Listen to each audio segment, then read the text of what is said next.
આજે વડોદરામાં એક સાથે એક કરતા વધારે કાર્યક્રમો કરવાનો મને અવસર મળ્યો.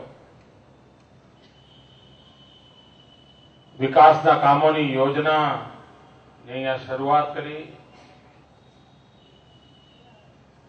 સીસીટીવી કેમેરાનું એક સમગ્ર દેશમાં નવી પહેલ એની શરૂઆત કરી.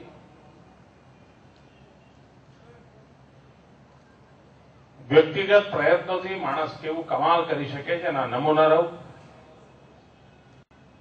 કોઈન મ્યુઝિયમ જે વડોદરાની શોભામાં એક નવો ઉમેરો કરશે. એ મુદ્રા નિધિનું લોકાર્પણ કરવાનો અવસર મળ્યો. અને સંપૂર્ણ ક્રાંતિના જનક જયપ્રકાશ નારાયણજીના એમની પ્રતિમાના અનાવરણનો મને અવસર મળ્યો.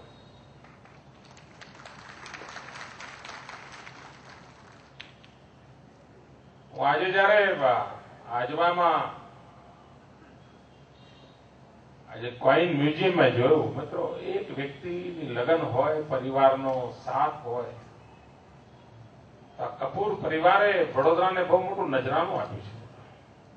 અને હું વડોદરાના મિત્રોને વિશેષ કરીને વિદ્યાર્થીઓને આગ્રહ કરું છું કે સમય કાઢીને આ કોઈન મ્યુઝિયમ જરૂર જોવા જાય. આ સિક્કાઓનો સંગ્રહ એ માત્ર અવનવા સિક્કાનું કૌતુક નથી હોતું. એ ભવ્ય વારસા સાથે જોડતું હોય છે, ઇતિહાસ સાથે અનુબંધ બાંધતું હોય છે. સદીઓ પહેલાની માનસિકતા કેવી હશે, વ્યવહાર કેમ ચાલતો હશે, એ વખતના શાસકોએ કે પ્રકારની વ્યવસ્થાઓ વિકસાવી હશે. પથ્થરથી લઈને સોના સુધીની વ્યવસ્થાઓ કેવી રીતે વિકસેલી હશે. અને વડોદરાની જે ઓળખ છે એને અનુરૂપ આ કામ છે, એને અનુરૂપ એક નવું નજરાનું છે.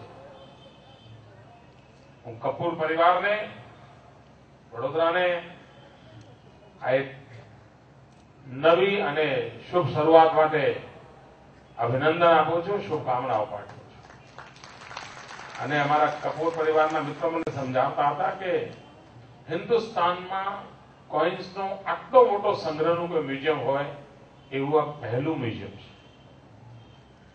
હું તો એ શાસ્ત્રનો જાણકાર નથી, પરંતુ એમણે જે વાત કરી તો આપણને રોમાંચ થાય કે આપણા નગરની અંદર આવડું મોટી એક વ્યવસ્થા ઉભી થઈ છે. તો મિત્રો, હું ખરેખર એમને અભિનંદન આપું છું. આજે જયપ્રકાશ નારાયણજીના એમની પ્રતિમાના અનાવરણનો મને અવસર મળ્યો. આમ તો મિત્રો, આપણા દેશમાં કોણ જાણે કેમ એક કુટુંબની બહાર કશું જતું જ નથી.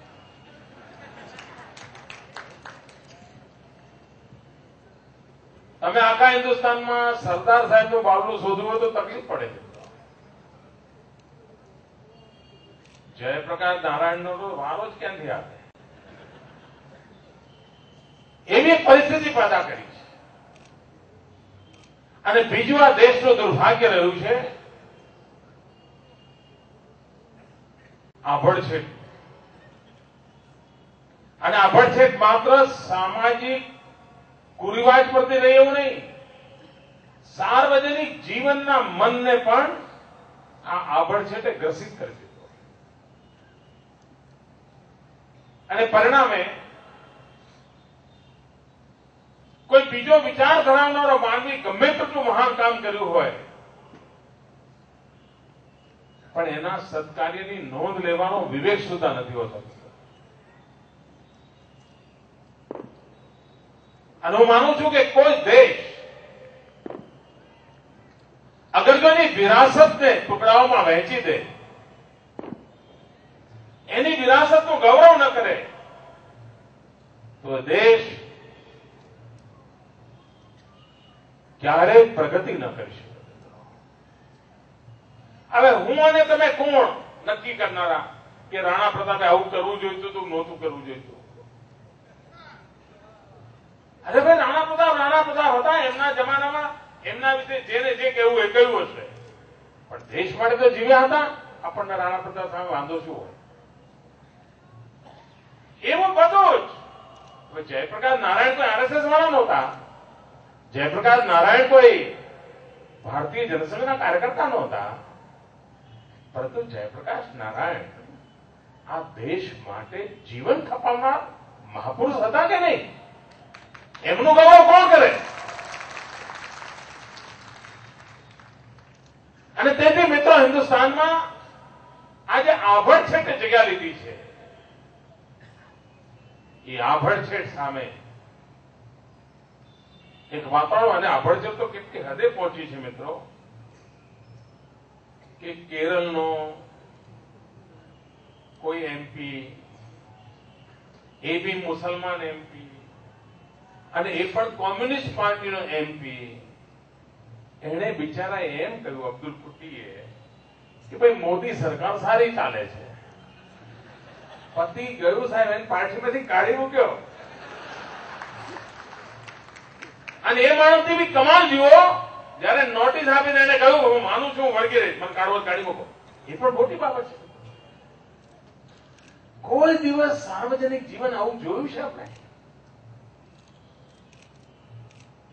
મિત્રો, લોકતંત્રની જે ભાષા છે, ડેમોક્રેસીનું જે સ્પિરિટ છે, એમાં આવી બાબતોમાં સ્થાન જ ના હોય.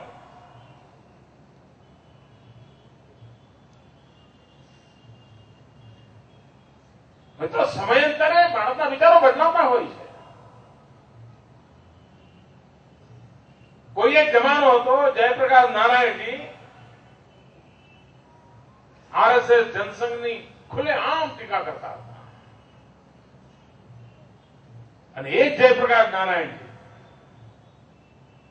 કટોકટીનો જયારે સંઘર્ષ આવ્યો, આ ભ્રષ્ટાચાર સામેની લડત આવી, નાનાજી દેશમુખે જયારે એમના જીવનની રક્ષા કરી, એમની પર જયારે હુમલો થયો ત્યારે આખો વાર પોતાના શરીર પર ઝીલીને આરએસએસના પ્રચારક અને ભારતીય જનસંઘના સંગઠન મંત્રી નાનાજી દેશમુખે જયપ્રકાશની જિંદગી બચાવી લીધી.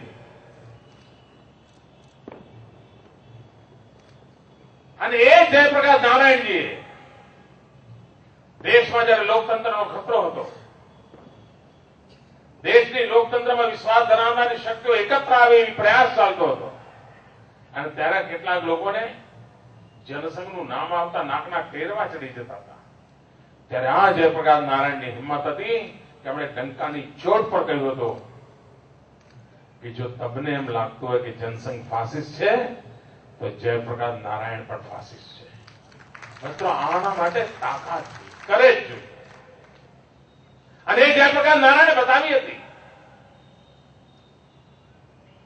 અને ગુજરાતનું નવનિર્માણનું આંદોલન, ભ્રષ્ટાચાર સામેની લડાઈ,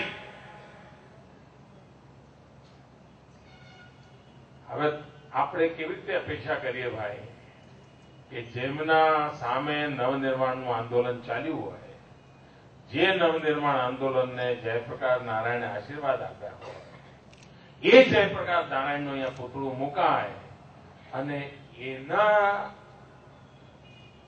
જયપ્રકાશજીના આંદોલનના કારણે ભોગ બનેલા નેતાઓના પ્રતિનિધિઓ તાલી પાડે એટલી હિંમત હોય ખરી? એમને તો તકલીફ થઈ હશે કે આ જયપ્રકાશને ક્યાં મૂક્યું પાછા?